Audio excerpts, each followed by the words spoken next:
मैं किसान आंदोलन को पवित्र मानता हूं और भारत के लोकतंत्र में आंदोलन का महात्म्य है और रहने वाला है और जरूरी भी है। ये घर में होते तो भी मरते, यहाँ नहीं मर रहे क्या? डटे हुए के प्रति पूरी पूरी मेरी हार्दिक संवेदना है। दो सांप है, एक अडानी एक अंबानी, और ये दोनों सांप जब काटेंगे मोदी जी को तो फिर मोदी जी आकर दो में रुक जाएंगे। मोदी जी झूठे थे, झूठे हैं, झूठे रहेंगे। नमस्कार, मैं हूं पुनीत और आप देख रहे हैं अनकट। बीते दिनों संसद में प्रधानमंत्री नरेंद्र मोदी ने किसान आंदोलन का जिक्र करते हुए किसान आंदोलन को पवित्र बताया था। वहीं सर्वदलीय बैठक में प्रधानमंत्री मोदी ने कहा था कि सरकार और किसान के बीच सिर्फ एक कॉल की दूरी है। अब आप सोच रहे होंगे कि आखिर अचानक से मैं इन बातों का जिक्र क्यों कर रहा हूं। दरअसल जिस किसान आंदोलन को बीजेपी और प्रधानमंत्री नरेंद्र मोदी गंभीरता से ले रहे हैं और फूंक फूंक कर कदम आगे बढ़ा रहे हैं, वहीं दूसरी तरफ इनसे मिलिए। ये हैं हरियाणा के कृषि मंत्री जेपी दलाल। अब दलाल साहब के बेतुके बयान को जरा ध्यान से सुनिए मंत्री महोदय ने आंदोलन में अपनी जान गंवा चुके किसानों पर क्या कहा है। ये 200 किसान मर गए, इस पे क्या कहना है आपका? ये घर में होते तो भी मरते, यहाँ नहीं मर रहे क्या? बीजेपी का क्या कहना ना है? मेरी बात सुन लो। आप ये लाख 2 लाख में से 206 महीने में नहीं मरते क्या? आप एक ये ऐਵੇਂ ही मर गए मतलब। मेरी हाँ, कोई हार्ट अटैक होकर मर रहा है, कोई बुखार होकर मरे हुए के प्रति पूरी पूरी मेरी हार्दिक संवेदना है। वैसे आपकी जानकारी के लिए बता दें कि हरियाणा कृषि बाहुल्य इलाका है और हरियाणा में जेपी दलाल के पास किसानों की सबसे बड़ी जिम्मेदारी है और शायद यही वो कारण है कि इनको राज्य का कृषि मंत्री बनाया गया है। जेपी दलाल ने शायद इन शब्दों को बोलने से पहले पीएम मोदी के आंदोलन के पवित्र कहने वाले बयान को नहीं सुना है। यकीन मानिए सुना होता तो शायद वो इस तरह का बयान नहीं देते। खैर, किसान आंदोलन के सहारे अपनी खोई राजनीति को फिर से ट्रैक पर लाने के लिए लड़ रही कांग्रेस को फिर से राजनीति करने का मौका मिल गया था और इस बार कांग्रेस की तरफ से हमले के लिए मोर्चा संभाला था रणदीप सुरजेवाला ने जेपी दलाल के बयान को आड़े हाथ लेते हुए ट्विटर पर पोस्ट में लिखा, आंदोलन में संघर्षरत अन्नदाताओं के लिए इन शब्दों का प्रयोग एक संवेदनहीन और संस्कारहीन व्यक्ति ही कर सकता है। शर्म मगर इनको आती नहीं। पहले किसानों को पाकिस्तान और चीन समर्थक बताने वाले हरियाणा के कृषि मंत्री जेपी दलाल को कैबिनेट से बर्खास्त कर देना चाहिए।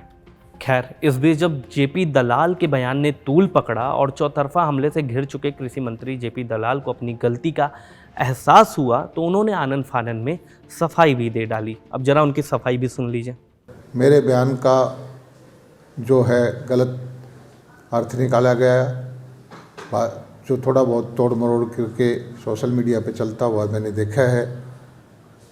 अब फिर भी किसी भाई को अगर मेरे बात से किसी तरह का कष्ट हुआ हो तो मैं क्षमा याचना करता हूँ और मेरी सारी जो है कोशिश किसानों के हित की है। वैसे कल तक जो कांग्रेस किसान आंदोलन के नाम पर प्रधानमंत्री मोदी और बीजेपी पर सवाल उठा रही थी, अब जरा उस कांग्रेस के नेताओं को अपने इस नेता और झारखंड के स्वास्थ्य मंत्री बन्ना गुप्ता के इस बयान को भी सुन लेना चाहिए। वैसे ये बयान भी काफ़ी आपत्तिजनक है। शीर्ष में बैठ गए प्रधानमंत्री और इस तरीके का ये सांप सीढ़ी का खेल किया है तो मैं समझता हूँ कि सीढ़ी छोटी हो गई है, सांप मोदी जी के बड़े हो गए हैं और दो सांप है, एक अडानी एक अंबानी, और ये दोनों सांप जब काटेंगे मोदी जी को तो फिर मोदी जी आकर दो में रुक जाएंगे। अब खैर, बयान बहादुरों की लिस्ट में किसान संगठन के नेता भी भला कैसे पीछे रह सकते हैं। उन्होंने भी लगे हाथ दिल्ली बॉर्डर में प्रेस कॉन्फ्रेंस कर अपनी तरफ से शब्द बाण छोड़ने में कोई देरी नहीं की और कोई कसर भी नहीं छोड़ी। सुन लीजिए उनके ये बयान।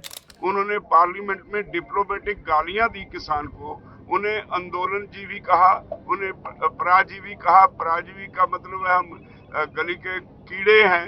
अगर वो ऐसी गालियां किसान को देते हैं, हमारे भी दिल पे लिखी गई और जब भाजपा हमारे पास आएगी कभी तो इसकी सजा भी हम देंगे। मोदी जी कहते हैं एमएसपी था, एमएसपी है, एमएसपी रहेगा, लेकिन हम कहते हैं मोदी जी झूठे थे, झूठे हैं, झूठे रहेंगे।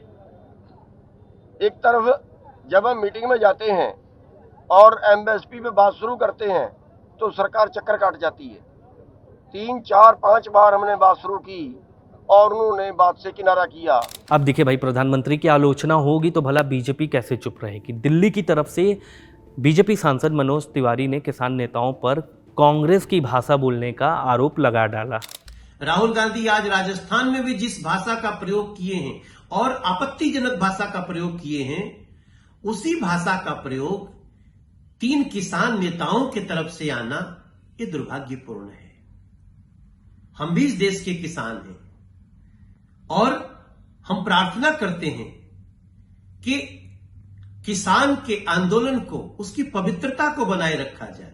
किसान आंदोलन के दिन जैसे जैसे आगे बढ़ रहे हैं, वैसे वैसे हर तरफ के बयान बहादुर सामने आ रहे हैं और अपने बयानों से मसले को और भी ज़्यादा उलझा रहे हैं। अब बयान वीरों के बयान से किसान आंदोलन सुलझेगा या फिर और ज़्यादा उलझ जाएगा, ये कहना अभी थोड़ी जल्दबाजी होगी। फिलहाल देश और दुनिया की तमाम खबरों को जानने के लिए देखते रहिए अनकट। शुक्रिया।